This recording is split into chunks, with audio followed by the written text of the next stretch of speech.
It's been almost 1 year since Outlast 2 has been released. The Outlast series has become a rather successful horror game series in recent times, so I figured since it's almost 1 year since Outlast 2 did release, I would do a video and try to determine which of the Outlast games is the best. Now, something to note before I start, I will be including the Whistleblower DLC from the original game as its own game, mainly because if I were to include it with the first game, it will basically just be an extension, so it will kind of have an unfair disadvantage. And I kind of throw it in to mix things up to make sure no game has an unfair advantage. So without further ado, let's begin. Which is the best Outlast game? Is it Outlast 1, Outlast 2, or Outlast Whistleblower? Let's find out. Round 1. Story.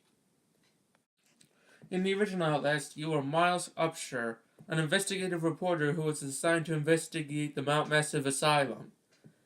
Along his way, he encounters many jaw-dropping events. Eventually, towards the end, he learns about Project Walrider, but in the end, spoiler alert, he is shot and killed. In Outlast 2, you control Wayland Park, who has recently been committed to the Mount Massive Asylum due to the fact that he sent an email to Miles Upshur without the approval of the staff. You go through many jaw-dropping events in this one as well.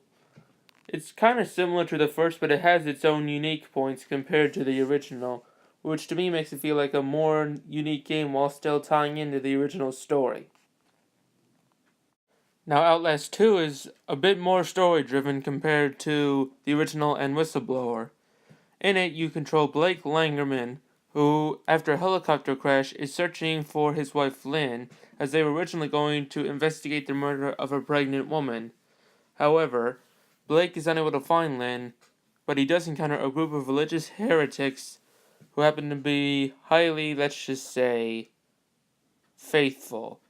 They're led by the main antagonist of the game, Sullivan Noth, and they all bow down to him as they call him Papa Noth. The ending, however, is rather vague and somewhat strange, but there is a secret alternate ending. I will not spoil either one for you. In the end, however, I feel like Outlast 2 has the best story, mainly because you can relate more to your protagonist, Blake, because he's not completely silent. And second place, I'd have to give to Whistleblower, mainly because it had its jaw-dropping moments, even, I would say, better than the original did. And overall, it had a bit more backstory than the original, I'd say. The original was just, you investigate, you find Project Walrider, that's about it, really, unless you search through all the documents, which I don't really care for. So for this one, the winner is Outlast 2, who now has 2 points, and second is Outlast Whistleblower with 1. Round 2. Gameplay. Now all three of these games basically play the same. They all have near identical controls. The only close to major difference, I would say, is that in Outlast 2, you have to find bandages to heal yourself, since you won't heal automatically like you would in the first two games. Other than that, they all have the same controls. You can jump, you can sprint, you can do some bits of parkour, you can go through legends and stuff like that. Each one comes with a camera where it has that distinctive green hue with night vision. That's kind of the signature thing of these Outlast games. And you need to find batteries for the camera in each one. And so, I feel like for this one, I'm going to give the win to the original, mainly because it laid the foundations that it had really good controls. I'm going to give Outlast 2 second for somewhat innovating, but Outlast Whistleblower just didn't have any innovation really at all. So, first place for this one is the original, but now with 2 points, and second is Outlast 2, now with 3 points. Whistleblower at the moment has 1. Round 3. Level designs. Now for me, this is where it gets a little tough.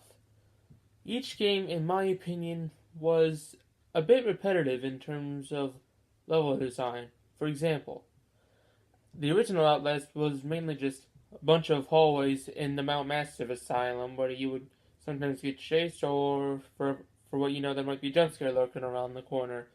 There was other areas such as the prison and the bathrooms, and there was that one room that was on fire. But overall, they were all just really a bunch of hallways. That was kind of it. Then in Outlast Whistleblower, there were still some hallways, but it varied it up a little bit. There was a bigger prison area, there was some outdoor areas, there was the lab, and there was also Eddie Gluskin's area which was pretty. It was somewhat different, but it still kind of feels like the same. And then in Outlast 2, it's repetitive, but I don't mean that compared to the first two games. I mean that just with its own standards. You really just go through a bunch of decrepit old towns that are all run down and abandoned, and you see these crazy religious heretics around every corner. It's basically just the same thing over and over again, from what I've seen at least. There are also some school portions which kind of tend to pop up out of nowhere when you least expect them. But overall, you feel like you're in the same place over and over, honestly. So for this one, I am actually going to give it to Whistleblower. I feel like it had the most variety, taking into account the content of the levels within the game and not the other two games. I definitely feel like Outlast 2 was a nice break from the whole asylum thing of the first two games, but at the same time I feel like Whistleblower, taking it at face value, had the most variety in its level design. So I'm going to give this one to Whistleblower, but then for second place, I am actually going to tie 1 and 2. Final round. Horror and scares. Horror, the most important category of a horror game, don't you think? Now this was really tough for me to decide. Let's analyze game by game here. The original Outlast was without a doubt at all had truly great horror. From the jump scares when you were least expecting them, such as the Chris Walker one in the beginning, to the overall disturbing designs of the characters and the levels. It was a really good starting point for the series, and a really, really great horror game anyway. Outlast Whistleblower basically borrowed most of the assets from the first game, however, did add some new moments. For me, it was the Eddie Gluskin moment where he tried to cut off your thingy things to make you his quote-unquote darling. That really scared the crap out of me, honestly. And then there was also some of his other stuff he had laying around. He is one nasty fella. But for me, I'd have to give this one to Outlast 2. It may not have as many jump scares as the first two did, but what it does is psychological horror like no other. It may have some cliches, like you'll hear little girls laughing here and there, and you'll see like figures, but at the same time, it will really disgust you. If you can play through this game, you must be one tough guy if you play through it without getting scared, because trust me, it's haunted me quite a bit. Now, spoiler alert here again, the ending where Lynn gives birth to the baby is a truly horrifying sight. I can't even picture it, and this is why I'm not showing pictures for most of the segments of this video, mainly so you can see the games for yourselves, because I highly recommend all of the three, but anyway, I'm getting off track. Another part in Outlast 2 that really horrified me was the character of Marta. Just thinking that an older lady, she would seem so innocent, but my god, she's like a witch, if you know what I'm saying. She sounds like one, and she acts like a freaking psychopath. She's just horrifying. And then, for me, the whole religion thing, that I feel like was a bit oversaturated, but if you just take into account all of the other good horrifying moments, Outlast 2 is just a nightmare. I'm sorry. And as for second place in the horror category, I'd have to give it to Whistleblower. So, I suppose it's time to go over the results now. In number 3, we have the original Outlast with 3 points.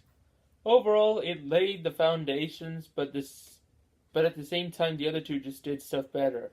In second place is Whistleblower with 4 points. This one was partially innovative, but at the same time, it was partially uninnovative. But then taking the number 1 spot, OutLast 2 with 6 points. Overall, this one was just at least somewhat innovative in every single way. And I have to give it credit. Red Barrels did a great job on Outlast 2. They did a good job on all 3 games. I recommend you play all 3 of them, not just 2. And overall, the Outlast series is a great horror series, and I hope they make a 3rd installment.